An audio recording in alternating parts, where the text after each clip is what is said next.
अजितदादा पवार यांच्या निधनानंतर बारामती विधानसभेची पोटनिवडणूक होते. उपमुख्यमंत्री सुनेत्रा पवार यांच्या प्रचारार्थ युवा नेते जय पवार हे बारामती तालुक्याच्या ग्रामीण भागाचा दौरा करतायत. स्थानिक पातळीवरील समस्या समजून घेताना ग्रामस्थांशी जय पवार संवाद साधत होते. मात्र अचानक अजान सुरू झालं आणि जय पवारांनी पुढे अशी एक कृती केली की उपस्थितांसह कार्यकर्त्यांना अजितदादांची आठवण आली आणि पुन्हा एकदा सर्वांचे डोळे भरून आले.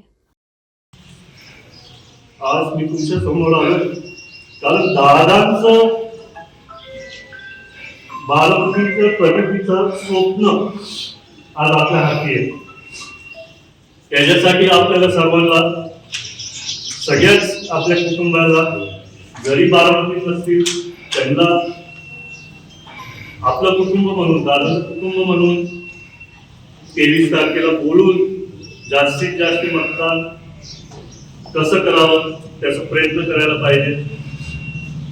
आज मी वहिनीला बघतो, त्यांना पण किती त्रास होत असेल की दोन वरिष्ठ नेते देवेंद्र फडणवीस सीएम साहेब, एकनाथ उपमुख्यमंत्री साहेब, त्या दोन दिग्गज नेत्यांच्या मध्ये एक स्त्री आहे.